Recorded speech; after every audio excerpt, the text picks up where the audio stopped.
Bom dia! Hoje damos início à série de 3 vídeos sobre a vida e obra de Raimundo Lúlio, ou Ramon Llull, um pensador medieval que nasceu na ilha de Mallorca em 1232.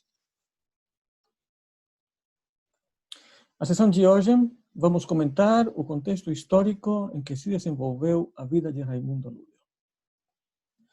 Aqui temos uma imagem do Atlas Catalão, uma das joias da cartografia medieval. Este mapa foi desenhado pelos judeus mallorquinos Abraão e Jafuda Cresques, aproximadamente 60 anos depois da morte de Raimundo Lúlio. Nele podemos observar que para os europeus da Idade Média, o Mediterrâneo continuava a ser, como na época do Império Romano, o centro do mundo conhecido. À medida que nos afastamos do Mediterrâneo, o nível de detalhe vai diminuindo. Assim, as silhuetas das regiões setentrionais são apenas aproximadas. Pelo lado sul, o mundo acaba no deserto do Saara e, olhando para o leste, sabemos da existência do reino de Katai, China, no extremo oriente. As notícias deste território distante chegavam à Europa através da Rota da Seda, reaberta no século XIII pelos mercadores venezianos, como Marco Polo. O mundo mediterrâneo continha duas grandes civilizações. A beira sul estava dominada pelos muçulmanos, enquanto a ribeira norte era território cristão.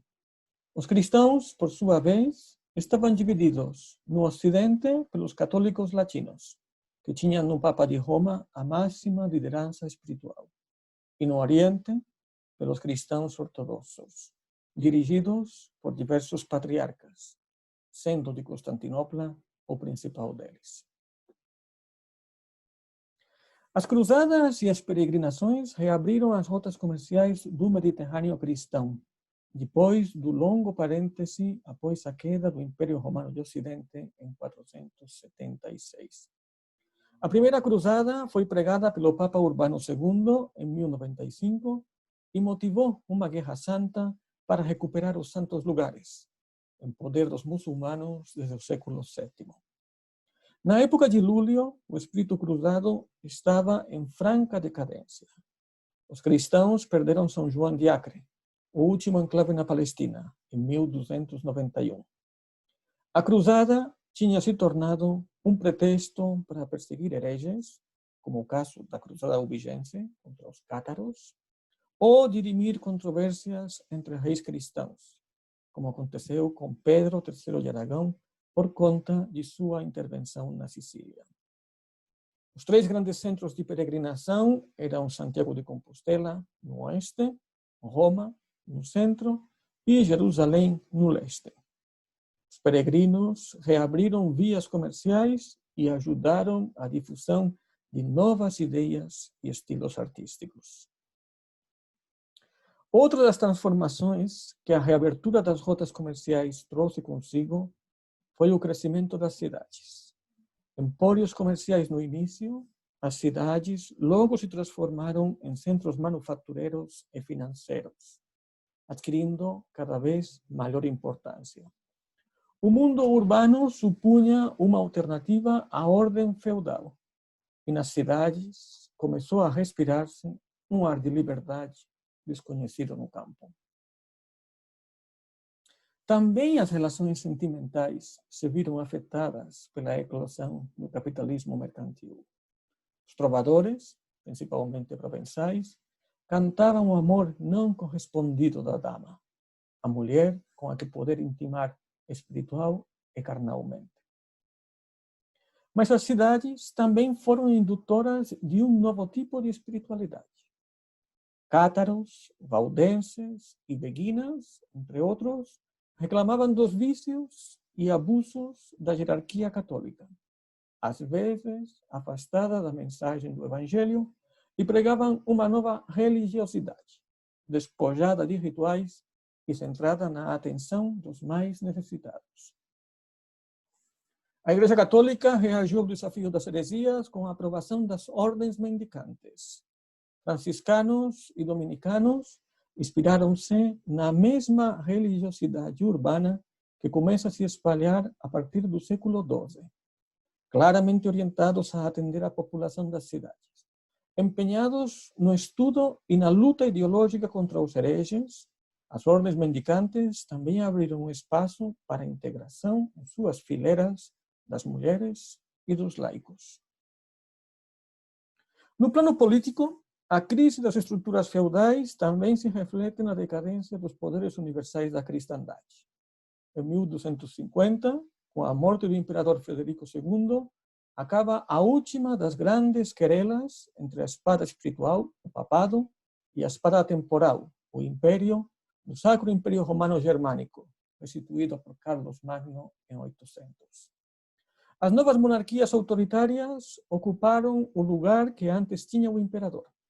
Dentre elas, a monarquia francesa rapidamente adquirirá um papel hegemônico.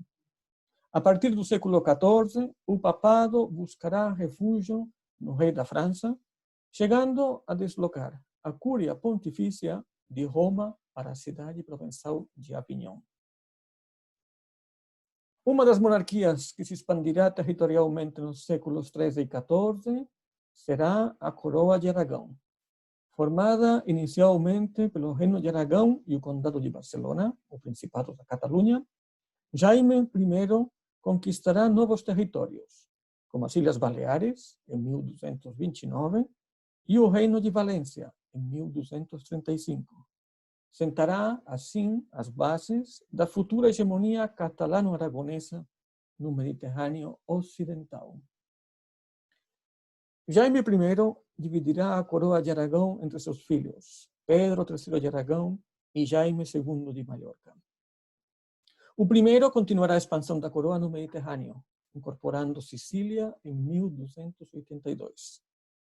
Assim, por volta do ano de 1300, a Casa de Barcelona estava dividida em 3 monarquias diferentes, porém interrelacionadas. Jaime II de Mallorca, filho de Jaime I de Aragão, continuará reinando em seus territórios insulares, além de Montpellier e o Roussillon. E os seus 2 sobrinhos, os filhos de Pedro III, reinarão em Aragão, Catalunha e Valência, no caso de Jaime II, e em Trinácria, ou seja, Sicília, no caso de Frederico III. Com os 3 reis, Raimundo Lúlio terá um estreito relacionamento.